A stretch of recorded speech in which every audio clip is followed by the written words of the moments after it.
Shane. No.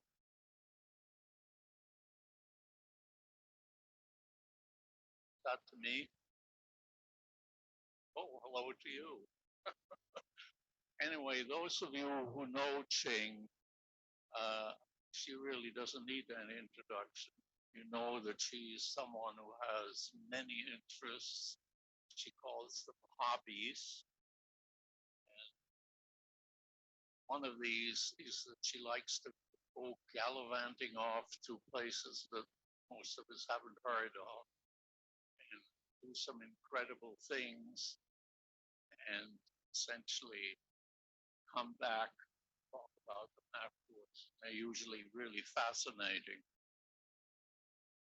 And today's talk will be one such trip that she took recently to Nepal.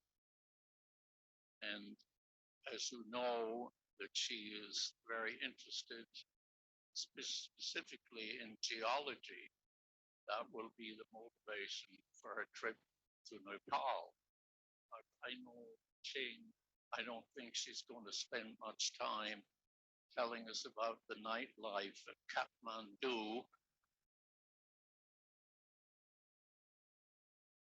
but she will aspire to greater heights. And in fact, she will tell us about her observations and what she learned at 14,200 feet up about the geology of the Himalayas. I think that's quite a challenge, but she's up to it. So without any further ado, the floor is yours, Ching.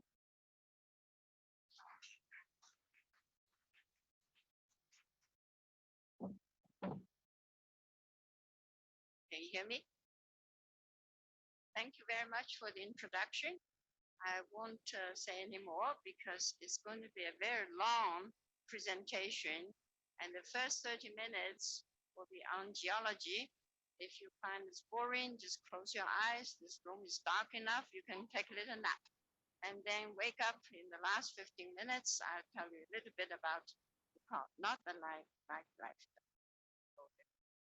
Okay.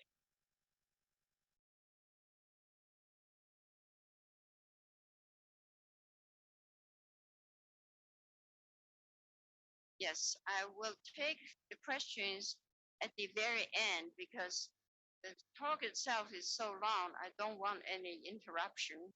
And you can remember your questions, if you will, and ask me later on. Okay. And meanwhile, I'm going to ask Rich, who is the host, to unmute everybody, including myself. Actually, I'm just using the microphone here, and also stop the video. And so we don't want to see any gallery pictures or anything like that.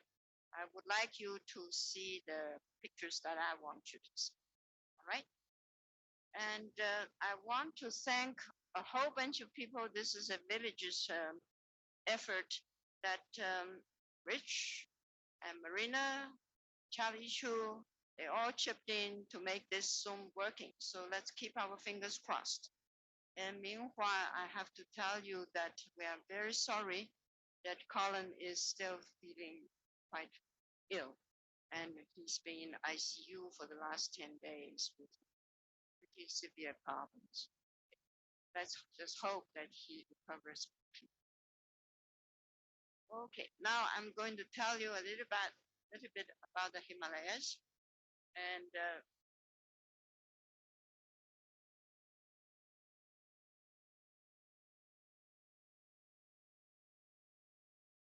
so you see the picture here, and the Himalayan mountain chain is the largest in the world, also the highest and the youngest. Can you see the picture of this?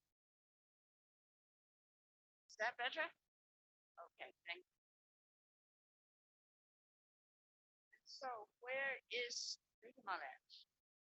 Himalayas is actually a big mountain range.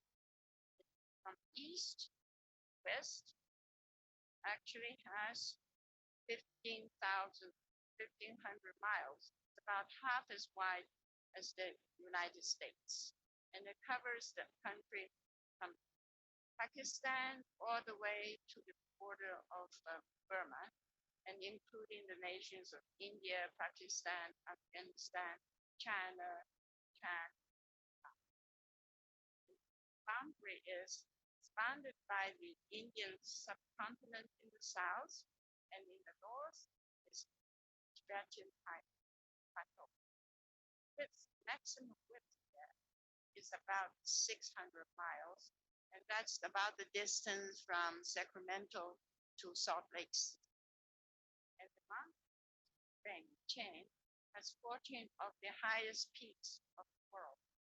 All of them are over 26,000 feet. I did not go there. And the Everest is over 29,000 feet, and it's still growing. We'll understand why this big mountain is still growing. So let's take a look at how is the mountain chain formed and why is it still growing. So I'm going to cover a little bit of the geology of the Himalayas, and if I have the time, I cover the climate influence of the time. Then at the end, I'm going to tell you a little about the Nepal that I see. So in order to understand the geology of the Himalayas, I'll have to go back to a rather basic, some geology lessons, namely the tectonics. Those things were not there in the 60s, so excuse me if I'm being too basic. So I like to compare the Earth like a layered, like a hard-boiled eggs.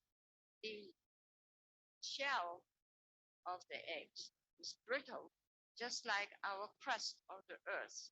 It's broken into many, many pieces, and each piece is called the plates. The plates are like the cracked shell of a hard-boiled eggs, but the plates also move, and they are not smooth. And the plates are made of two kinds.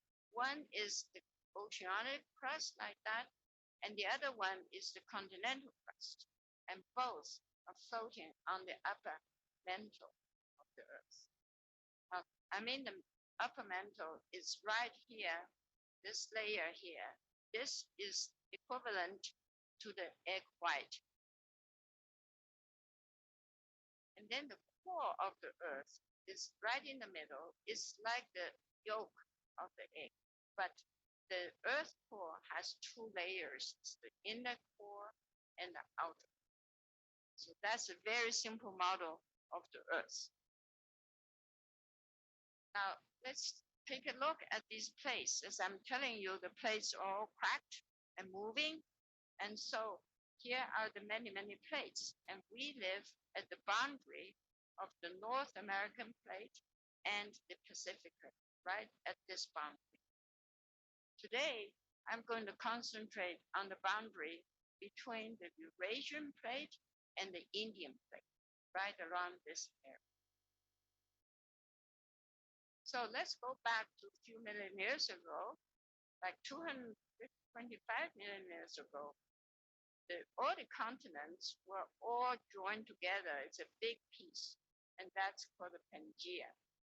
And you have to remember that the plates come together, then come apart, come together again.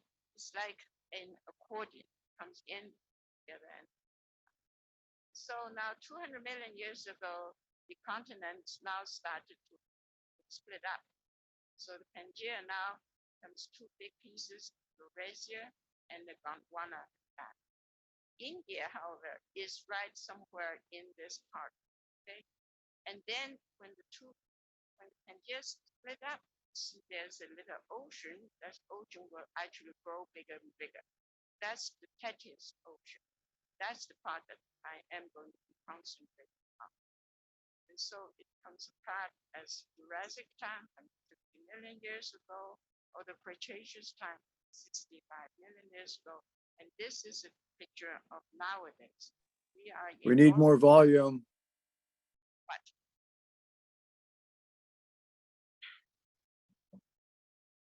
Just a second, so I can turn on the volume a little more.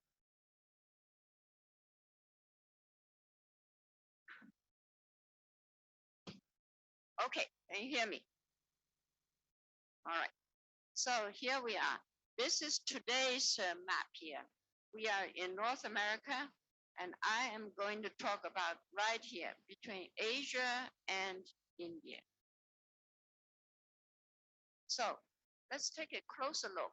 About 100 million years ago, here is the globe, and you see the Eurasian continent is here, and there's a big ocean, it's called Pacific Ocean, and then over here, that's Indian continent. The Pacific Ocean is an oceanic plate, and then Indian continent is right here, okay?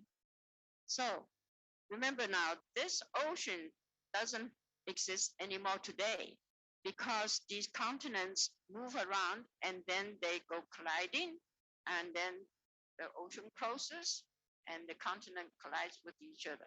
So let's take a look when the plates move around.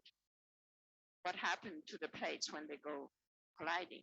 So if you have an oceanic plate colliding with oceanic plate, the older oceanic crust will dump down because it's a bit denser. Now, if you have an oceanic crust like the Tethyan Sea and colliding with the Eurasian continent, the oceanic crust is a little bit denser, so therefore it subducts underneath. So the last scenario is that if you have two continental plates, they collide each other, same density, they have nowhere else to go except go upwards. And that's how you get the big Himalayan mountain range. So how did the Himalayan mountains form then? So what happened is that the Indian continent, after it was separated from the Gondwana land, it started to move northwards in a rather staggering speed. I mean staggering, it's 9 centimeters per year. And relative to how fast your fingernail grows, it grows about 4 centimeters per year. Doesn't look very much, but if you say in 1 million years, it will be 50 miles. So it's a large distance. So before the Indian continent broke up from the Pangaea, it was all in the south hemisphere. And so when it comes up and Tethyan Sea closes, and then the Indian plate will subduct underneath while it's closing. The oceanic plate was subducting under the continental plate, and that actually how the Andes Mountains were formed. And then after the ocean closed, then the collision between the two continents, Indian continent and the Eurasian continent, and that's when the big mountains come. And actually, they're still pushing at each other, so the Himalayan is still growing at about 1 centimeter per year. So what happened to the subducted oceanic plate? They're still there, they just go underneath and jacking up the Tibetan plateau. So the average Tibetan plateau, it reached over 4,500 meters, about 15,000 feet, there recently about 14 million years ago, and it's still growing. Okay? So let's take a look. When the continent collided with each other, continents have all the rocks, what happened to the rocks here? And this is a lab simulation. This is layers of different rocks indicating here. The older ones on the bottom, the younger ones grow further. It's just like a layer cake. We put layer over layer. But when it's colliding with the other continent, and when the rocks are still under depth, it's rather hot and softer. It's like rather plastic. And you can bend them, you can fold them, but also if you bend them or fold them too hard or too long, they will break. It's a little bit like your bookshelf. You load a whole bunch of books on your bookshelf for a long time, your bookshelf also bent. It's something like that. And so if you really, really bend them and push them hard enough, the compression force is hard, you can see there are a whole bunch of folds in there, and some will break. When they break, then this is actually where you get earthquake, okay? And also take a look at the folds here.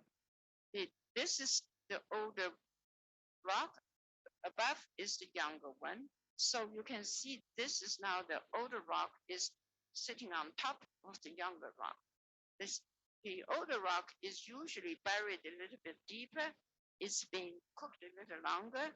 We call it metamorphosed. So higher metamorphosed rocks are now sitting on top of the younger, less metamorphosed rocks.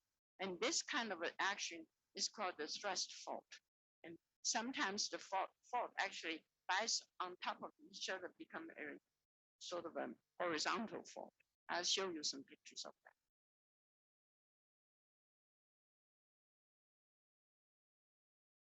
Okay, so this is some of the things I went to see. This is one of the reasons I wanted to see the Himalayas, because the scale is just huge. Now, can you see some folds in this mountain range here? I give you 2 seconds. Can you guess where they are?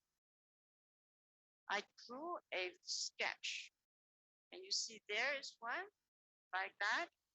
And there's another one, and there are a whole bunch more. I didn't want to draw anymore. It's not easy to draw these curves. Okay, where else do you see? Above there, right? Right here.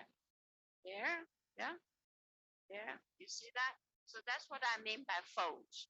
We have these big mountains that fold over. And then there's also like this. These are actually sandstones. They're actually 400 million years old.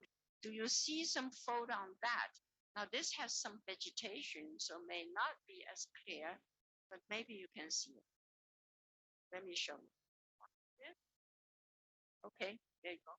Is that what you see? Or is that my imagination? Okay, so you can see these are the folds. And who caused that fold? Compression forces. When you actually collide, then that's a huge force. And these things are huge, huge magnitude. And here I have to point out the rocks here at the very high peak, they are all sedimentary rocks.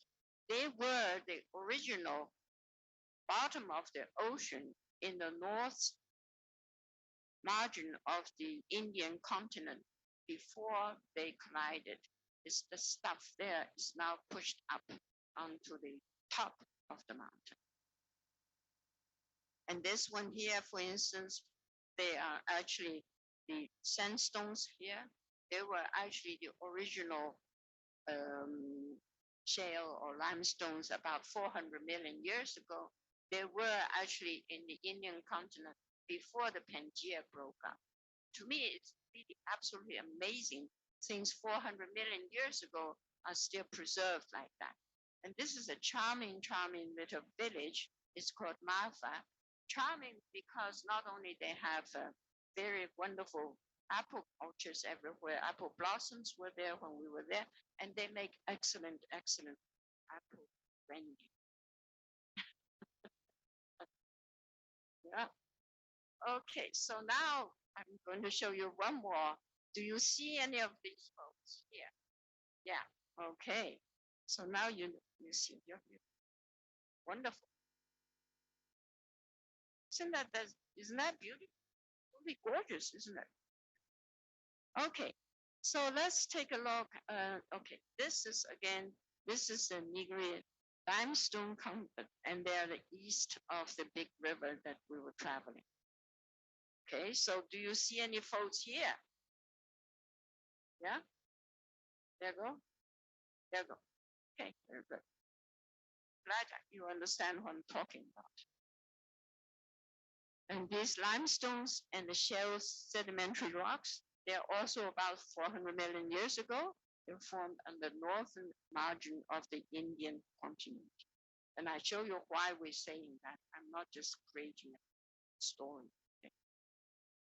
All right, so now we saw the faults, and then I talk about faults also. Faults is when you have a broken rock. And then, so look at this picture here. This is very clear. There's no vegetation obscuring it. And can you see there's a very distinct line in between the two parts? Yeah, right here. Okay, so that is the fault plains. And on this side, it's the rocks are there about 250 million years ago, the Triassic rocks. Over there on top is the Jurassic rocks, it's about 150 million years ago. So this is the older rock. Underneath the younger rock is the right kind of sequence. It's not upside down. And you look at this one, the younger rock is underneath the older rocks. So this is again a thrust fault, as we were talking earlier. And then the groups of rocks to the right of the fault is older than this group. So itself is this one now is sitting on top of that. And because it's very easy to see, and a lot of research was done that, so they dated very carefully. So yes, there's a fault. Okay, so how else do you tell there's a fault?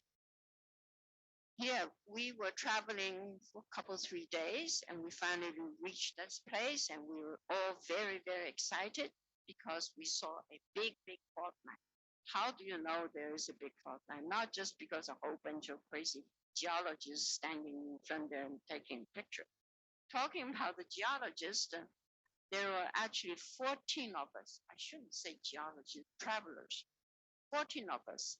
7 of them are actually professional geologists. So I was very, very lucky to be able to travel with them, to learn from them, to hear all their debates. And our leader, Dr. Danny Clark Lewis, excellent geologist, really great leader. And there is James Creswell, whose pictures I use quite a few. He's the owner of this company. And the rest of them are five Sherpas, and they are fantastic. They took care of us very well. And then 5 very, very able drivers. So when we see that, we say, hey, there is a fault line. So what we see here? So we go look at it. See, these rocks are also the layered and stripped. Do you see that? It's really, really torn. And then there's some cracks and some molten maybe quartz that's protruded into it. And then there you are. These are quartz. Quartz are very, very strong. They are all torn apart because when you have things grinding on each other, you really make the life of the rocks very hard. And so these are all sheared. It's a big scale. Do you see the little hammer here? And so when we actually see these things, the first thing we do is go hammering the hillside and then go take a look what's in there. Okay. So these are the clues that tell the fault plane is there. The change of the rock texture. Here one side became more layered, or the rocks show higher grade of metamorphism, and rocks are sheared and pulled or even broken, which were actually the professionals can tell which way they were pulled. So I've been talking about this word metamorphism. I should really explain that a little bit. So these are the different metamorphic grades. To start with, if you have shale, that's just compact clay. And if you put some pressure and cook them a little bit, and you have shale. And you cook it a little longer, then you have a slate. Slate was used to be the blackboard material. You knock and it has a clinky kind of sound. And if you cook them a little further on the pressure, and then the minerals started to separate and form specific mineral, which would only come at specific temperature and pressure. And so it's the degrees from slate to phyllite to schist to gneiss. In the gneiss, it's all lined like a banded. Yes. I have some samples sitting on the piano here. Afterwards, you're more than welcome to come and take a look and touch it, and I will get a better feeling for that.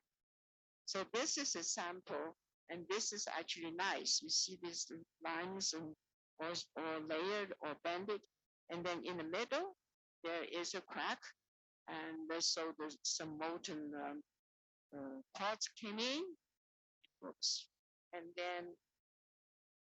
then later on, there's a fault line, so it shifted. So this rock actually can tell us quite a lot of history. It was first buried deeply and in a high temperature, and so it's heavily metamorphosed. And then there's a crack, and then some other stuff intruded in there, and then it got sheared, and there's a fault line in there. Now this is another rock, which is again nice, but it's totally different. The material is very different, and this material probably is carbonate and silicon. Again, it's banded. It's actually very pretty. And you know, this must be, the material is from the sedimentary rock. Okay, so where did we go to see this Himalayan? This is Nepal here, right here. And this is the area that we're looking at. So what happens, we flew into Kathmandu, then we took almost a whole day's drive to Pokhara, that's the second largest city. And the road was all repaired, and so very, very slow driving plus the traffic. But once we are in Pokhara, then we change into Jeep. And then we then follow this big river. It's called Kali Gandaki. Kali means dark. Gandaki, the river actually goes into Ganges eventually. So the river itself, the elevation is such that in Kathmandu is about 4,600 feet. And then Pokhara is 2,700 feet. And from there on, we go climb up until we get to Lomantan. Lomantan is very, very close to Tibetan border. And that's over 14,000 feet. That's where I got sick. Okay, so here we go. Look at this map. It's not like your Google map at all. It's got different colors, okay? The color means different kinds of rocks, different degree of metamorphism. So here, the pale color here, the blue one, is called the lesser Himalayan series, and the pink one is the greater Himalayan series. You can probably guess this is less metamorphosed, not buried as deeply as these rocks. These are more now closer to the boundary of the Asian continent. And here there's a zigzag kind of a boundary. And this boundary beyond that is very interesting. It's no longer metamorphosed, but it's very heavily folded like what I showed you earlier. And the rocks there, they're not metamorphosed, but all sedimentary rocks. And the sedimentary rocks dated from very early days, like 500 million years ago, all the way to 65 million years ago. And also over here, it's very interesting. I'll show you. Here's a little picture just to show you what kind of roads we are. And whenever we see something interesting, the road cuts or something, we tell the driver, stop, we got to see it. And those roads are non-existent, and there are lots of big trucks coming.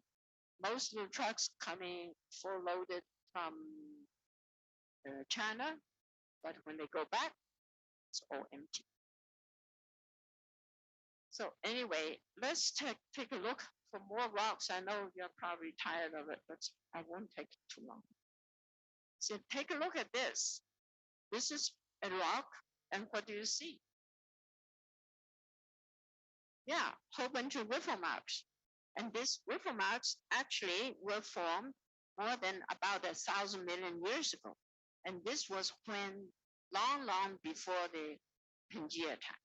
Okay, but it's absolutely amazing to me that just under the pressure, it's preserved like that. It was not cooked, it wasn't doing anything, it was just sitting like that. So some other rocks you see, this rock is very different from here.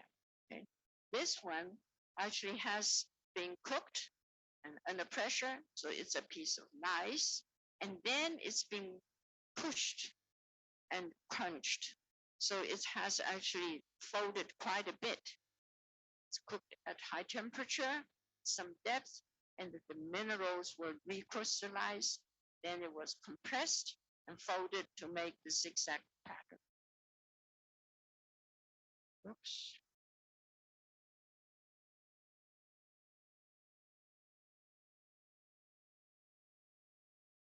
Look at this one here. This one is, there's a white piece of rock actually protruding into the country rock in here. What else do you see here? The finger is pointing at something. Well, what happened is that this white rock, this is actually quartz that's protruding into the country rock. And then when it came up, it's actually very hot, so watch out. This is actually baking the surrounding rock. Okay, so you just take a look at these rocks, you pick it up and you guess what happened to it, and then you try to understand what happened. So how do we know that the rocks have been buried deeply under the earth? The mountain was that deep earlier. So what are the signals that we could see? Well, there is a very definitive mineral that everybody is so excited is finding it. Actually, we found it in the riverbeds. The riverbeds is not a garbage can. It's a treasure hunt. You find all kinds of goodies from there. And so this particular beautiful blue mineral is called kyanite. And kyanite is one of those index minerals, which actually, that means it tells you it forms at a specific temperature and pressure. So it defines where the history was, even though now it's lying in the bottom of the riverbed or whatever. But you know, it was formed at a high grade metamorphism, like 15 kilometers, like 6 miles down deep, and at temperature about 600 degrees. And we see also other index minerals such as biotex and so on. Biotite. So, you know, from those rocks, you can deduce the history of the mountain. And there's another one. Take a look at that. Does that remind you of something here? It's actually one kind of granite, but this kind of granite is very, very different from the granite you find in the Sierras. This is called Luco granite. Luco just means white. Now the material here is more quartz or feldspar. It's continental material. It's not deep from the mantle. It's actually a reworked continent. And so the material actually came from the Indian continent when it was colliding with the Eurasian continent, and it got deeply buried and then got squeezed up again. So this is a rather precious one. We're trying to collect some of those rocks, but unfortunately, the government of Nepal is really crazy. They thought that we were uranium explorers because we had hammers and magnifying glasses and so on. So we had to go through several checkpoints. And during the checkpoints, they undid all our suitcases and they wanted to take away my little magnifying glass, which I used to look at the rock. So I showed him his skin using the magnifying glass. He was so scared. I said, this is not uranium. I'm not taking your uranium. But we could not keep any of our rocks because they suspect that we were uranium explorer. Indeed, that mountain range does have a much higher uranium range than the others, the rest of the world. Okay, so the last kind of a rocks, which is very interesting, these are the fossils. And you look at this one, it's like a mushroom, but it's not. And actually, I have a sample here, and we actually found broken pieces. Those are ammonite fossils. These animals lived in the deep marine environment, but now we find it on the top of the mountains. Okay, and so they were living there between 200 to 60 million years ago. So you know that there was a big ocean between the Eurasian continent and the Indian continent 60 million years ago, because we have these animals now on the top of the mountains here. And they actually have the shells like notches, but they're actually related to octopus. And then there's another very interesting fossil. They're not very showy, and they are hidden in these sandstone rocks. So you know that if you have sandstone, it's probably on the shoreline or the riverbed or somewhere like it's not in the ocean, okay? But it's near the ocean. And so this is some plants, in fact, not very showy, but it tells you the story. Because these plant fossils were in the sandstones and in the shale of early Cretaceous times, 100 million years ago, when India was starting drifting apart from the large Gondwana continent. And these were very important evidence that they were not marine deposits, but more river and delta deposits. And they were found in other continents, like in Australia, Africa, and South America, when then they were all as one big continent. So based on this fossil evidence, you can conclude that these ammonite fossils in the sedimentary rocks gave evidence that there was an ocean between the Indian and Asia continents. You agree? And then the plant fossils, they are common to the other places of the world. That proves that the India once belonged to the big continent, the Gondwana continent. So you do geology, it's like a detective stories. You get all the pieces together and try to make a convincing story. Okay, so lastly, I want to point out a little bit what are the other features we see on the Himalayas. This is a Google map or satellite map. So on the south side is subtropical, and the north side is wind shadow. And over here, this gap here is where the river runs. That's where we followed all the way, okay? And right here, it's interesting, instead of being compressed, making big mountains, right here is pulling apart. So we actually have a big basin here. You look at another view, right around here is where the big basin is. So where we went, the Tibetan border is somewhere very close here. And there is a big basin. And so when we got to this big basin, it's totally different than when we earlier saw. So this is what we saw. This is the north side of the Himalayas.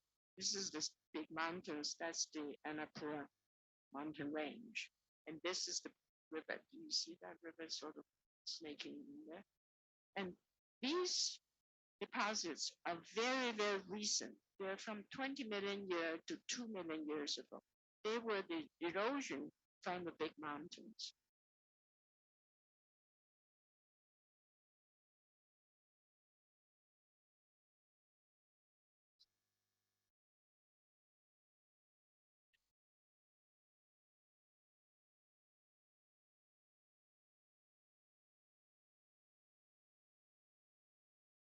Yeah, so that's north side of Himalayas actually reminds us of the Southwest American with the hoodoos and the beautiful sandstones and all that stuff.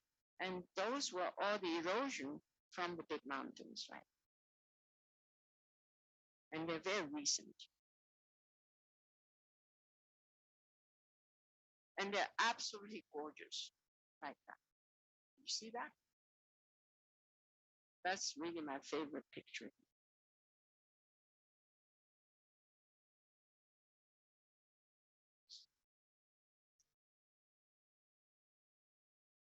Okay, let's summarize some of the interesting features of the Himalayas. So far, what have you seen? Can you remember some of the things that we were talking about? Maybe you saw some big folds and faults, yeah? And we saw some deep buried rocks on the continent and then melted and uplifted like those white granite or the kyanites minerals. And then there are also sedimentary rocks on the very top of the high mountains. They are not metamorphosed, but folded and faulted. And then there are marine fossils at the top of the big mountains that indicate there was an ocean before the Indian continent collided with the Eurasian continent 50 million years ago. And their plant fossils show the Indian continent was part of the larger supercontinent. And then further north, there's a totally different geological formation. There's a polar part basin and making hoodoos and so on. Okay, so that's probably enough of the rocks. I think you're not asleep. But anyway, so our travel itself, we actually go from Kathmandu, go to Pokhara, and then follow this big river, go all the way. That's a very important river.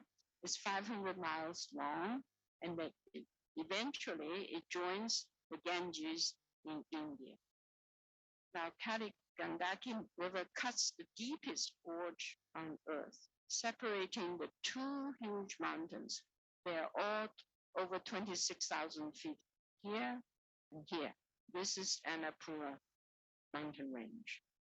Okay, and also interestingly enough, this river doesn't just cut deep gorge, but also it has very large alluvial fans because those are the runoff from the mountainside and the sediment carried down by the side rivers. And also because they also have almost like lakes in the middle, actually. So this is the gorge. We're traveling on the roads. It's really, we were very, very lucky. The weather was just superb. And then also the river cuts down because the mountain is uplifting all the time. So usually you have layers and layers of sedimentary rocks or something. The oldest is down the bottom and then the youngest lay on top as layer cake. But in this case, because the river is cutting down, meanwhile, the mountain is rising. So where do you think the oldest part is? The bottom here or the bottom on the top here? Well, if it's bottom, it cuts down, down, down. But on the other hand, there's a relative motion. The mountain is actually rising. As the mountain is rising, the river cuts down even more. So each time it makes the river terraces. So actually, That's the river terraces, that's river terraces, and that's the oldest one. Second, third, fourth. Okay. Now, what do they do with this river terraces? They're very fertile soil, so they have barley, wheat, corn, whole bunch of vegetables. Now, some part of the river, you think it's just very slow like a delta. What happens is that the river gets blocked.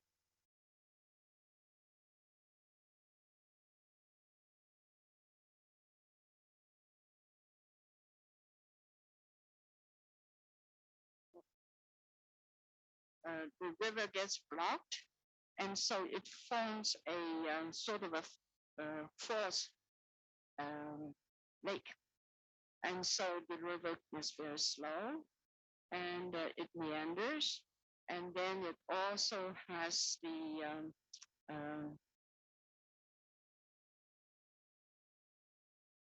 so the river meanders, and there you actually have this because because the huge landslide or ice or marine deposits and block the river temporarily and form wide flood plains and the lake. And over here, you see there is a fan-shaped deposit here in sort of gray, and that's the alluvial fan, and that's when the river carries down the deposit, the sediments from the mountain. And those fans are, again, huge in area. And so we have to cross the river, and a lot of these suspension bridge, and it's for pedestrian and motorcycles. Okay, so what do we do every day? We were there 15 days with 14 participants, and every night we come back, we'll talk about what we saw and discuss the next day's agenda. And on the road, when we actually see something interesting, we stop the jeep and go either down to the river, go find the rocks, or go knock at the outcrop. And then the whole bunch of people will be standing in front of it because there are 7 geologists. And if you ask 3 geologists, they will probably give you 5 different ideas. And that was the most fun for me because I really learned a lot. And listening to their argument and this and that, it's really a great experience. And so what kind of roads and so on we're traveling? This is rather typical. As you see, the road is landslide everywhere and repairing everywhere and trucks everywhere. And sometimes it's like a competition whether the landslide competes with the road repairing. So this is the kind of roads we are. We were actually sitting in the Jeep, and 5 of us in the Jeep, 2 in front, 3 in the back. And usually one shopper will stay with us, and he'll say, this is called song and dance, because we're really thrown every other direction. And sometimes the roads are so bad, and they'd rather take a shortcut and they go to the river. And these drivers are all local drivers. They are fantastic. They know where to go. So now we go back to Kathmandu, and that's a traffic nightmare. You see these cars just go every direction together with all the motorcycles. And but I have not seen a single accident. Okay, so there's some local scenes, and these kids are really cute. They're not begging at all. They're very happy, and they're all very polite. When they see us, they do the namaste, this gesture, wishing us a good day. And this is a rather typical Tibetan tea house. And that particular day, these kids are actually from school vacation. So we were able to talk to them a little bit. And there was one 12-year-old who actually knew a little bit English. So it was really nice to talk to her. And unfortunately, we actually drink tea all the time. What their treat is a big bottle of Coke. Awful. and their teeth are just absolutely terrible. There's no dental hygiene. And here we are bargaining with all these fossils. I actually spent $8 for my wonderful fossil. And this is rather typical. Middle of the day, we'll stop and have some lunch in some guest houses. And because this is in the Tibetan side, a lot of people are Tibetan and they're Chinese influence. So their food is like chow mein. And the chow mein is very, very greasy with some boiled vegetables. And my favorite, I would prefer hot soups with boiled vegetables because I know it's safe. We sometimes have yak burgers or chicken, and I would avoid them too. So vegetables are my choice, and definitely not gourmet food here. And also sometimes they give us, this is the local food, a whole bunch of rice with the lentil curry kind of a soupy stuff. I mix them both and actually quite good. And then they have, I don't know what are those things. I just don't even try to touch them. And so their religion in Tibet is mostly Buddhism. And it's rather a poor country, particularly compared to Bhutan. And even like everywhere you see a lot of these chartings, they are stupa, they're little temples. And then the walls like that, they all have some folk stories behind it. Like the red color is the eagle's blood or something. And then they also engrave the stone and those. So also we have some temples. This is a rather well-maintained temple. And this one actually was damaged in the 2015 earthquake. And UNESCO and the United States helped them to rebuild it. The sad thing is that the government is rather corrupted. So the local people don't get the money until a year later. When they get the money, they still have to pay as a loan. And this is a very prosperous temple that's in that apple orchard.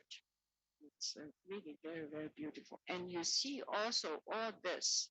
This is the prayer wheels.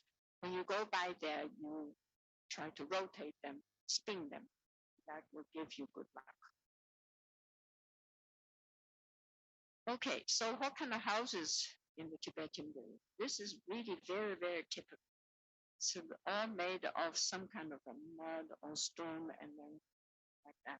Do you see the little white house in the back right here? The little white house is this one. This one is actually one of our guest houses.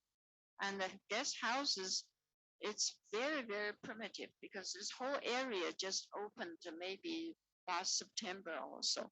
So in the house, there's no heater and the electricity is problematic and Wi-Fi also problematic and extremely cold.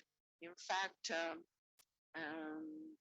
I was wearing all my thermal wear and 2 layers of dark jackets, and then in the sleeping bag, and on top of that, 2 layers of, I call them horse blankets. They're very heavy, but I was still freezing cold because the one thing that saved was I had the plastic water bottle. I usually fill it with boiling water, and that was my hot water bottle. So that really was very, very popular.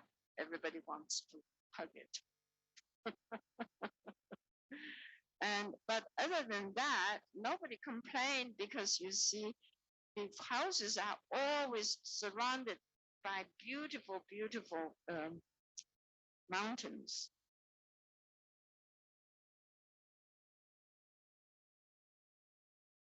You see here, beautiful mountains. And the houses also has their flat roof with a fuel on top of it, served as a fuel and insulation.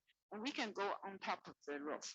But be careful, because if you back up and take pictures, you may fall into a chimney or fall down or something like that.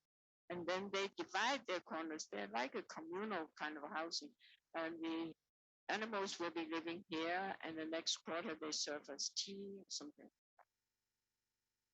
And some also we see the cave dwellers, and these were used up until 200 years ago. They were there 2,500 to 200 years. And I was told actually some Tibetan refugees will come and hide in these things. So now we go back to Kathmandu, that's the capital city. Kathmandu used to be 3 cities, but now there's all sort of merged together. And this is a very famous place. It's the cremation place. So you actually see right here, they're setting up fuel, and they're going to light the fire, and then the body be cremated, and the ash go into the river, and lots and lots of family members there. It's a memorial service. And then we also went to another big Buddhist temple. It's one of the biggest ones in the world. Even you see how big it is. This the dome of it, and these are the people walking around it. It happened to be a festival day, so every single people was there with their wares on the floor, and the density, I tell you, is 1 person per square foot. It's like that. Okay, so this is a rather typical street scene here, with all kinds of cables sort of snarled together, and there sometimes they separate it with bicycle tires or whatever. And then on the bottom, you see people tapping into this cable to get cell phone. I don't know how they know which cable to choose from. Okay, so this is some street vendors. They're selling all kinds of masks. And then we were very, very lucky that day. We saw actually a wedding procession. This man is carrying some kind of scale to weigh their wealth, I guess. And then there's a beautiful sari ladies in parade. And then there's a music band, and finally the groom and the bride in the car. I think that's about it. I want to thank my excellent geology guide and my wonderful travel companion and the shepherds. And thank you very much for coming here to listen. Okay.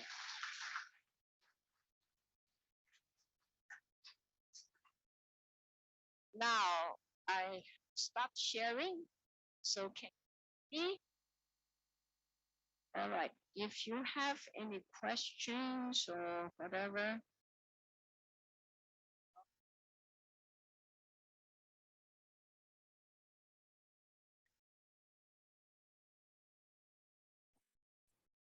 I'm sorry, it's a very, very long. Yeah. Yeah. Oh, there's me and Lil. Yeah. What happened to her There's voice? Lil. Oh, here's the community center where she is right here. Yeah. You have any questions or? You have questions, Yeah. you're gonna ask her. Yeah. You have any questions? Yeah. Here, these are the people there. I don't have a question, but can I say something? Yes. It's Oh. it's nice to see my dear friend Cheng Bardin, one of my favorite teachers at City College, still has the passion in teaching. She loves to teach, and it comes through very, very much because she'll only teach what she's passionate about. And she travels a long way to look at some rocks. And I think that's wonderful. Thank you, Cheng. Thank you, Paul. Thank you for coming. He Right. actually lives in Florida. He was my hero. He was teaching in City College. He wrote a conception physics book, which everybody should read because it's just so much fun to read. Anybody else? I have a question. Cheng, Where? I have a question. Raise your hand. Never mind. Hi, Cheng. Can you correlate, tell us what altitude you began to get sick? I got sick at 14,200. That day, got there, and I felt a Well, little bit so I stayed quiet. And by 2 o'clock in the night, I really could not breathe. I was really having problems. My roommate got really, really scared. So she went to get the shepherds. All 5 of them showed up, and there was also a physician from, participant from Australia. So he came and checked my vitals and asked me, what do you want to do? I said, well, I don't think evacuation is a choice because there's no helicopter. I don't want to roll down the hill because the roads are non-existent. If you take your Jeep, you may end up in the bottom of somewhere. So I said, don't worry, I'll just be very quiet. And I would be happy if I die at the top of the world. I had a wonderful life. I'm 85 years old. That's not a big problem. So then the second day, it was even worse. The whole group went away, and I came in the night. Actually, I felt a little bit better, and I ate some dinner with them. But in the night, somehow there was a huge cramp in my left shoulder. And it was so painful. Even I got worried. I thought I had a heart attack. Again, I had to wake up this wonderful doctor. He came in, he checked. So he said, well, maybe we should just give you some painkiller, and didn't work at all. And that actually, I was scared because I was thinking, now what? If this is a heart attack or not? And he assured me it was not a heart attack. However, when I came home, I got a big scold from my doctor. She said, imagine if the cramp is in your heart, what would you do? I said, hi, what else?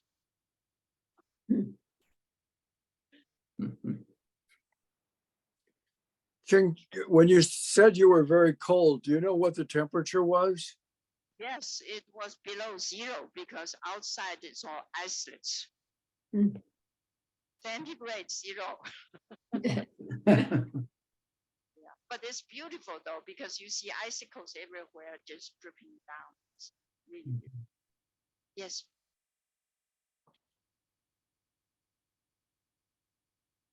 Okay, I should show you my rocks.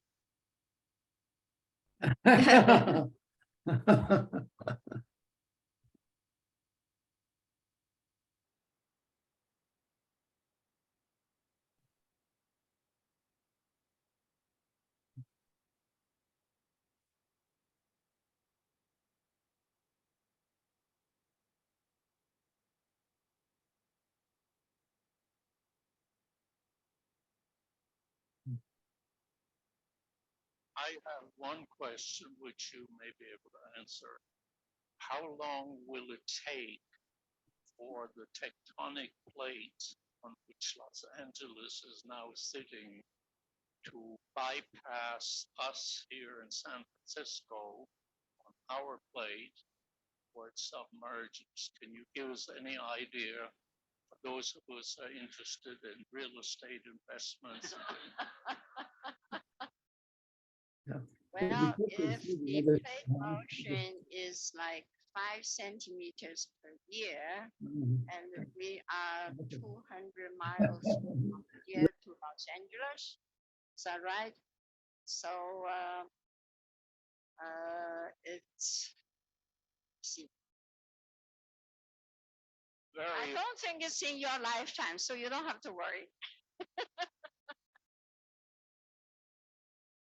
Further questions? Let's thank Cheng one more time. Great talk. Thank you for coming, and thanks for the wonderful Zoom people too for bearing with me. I hope it's not too boring.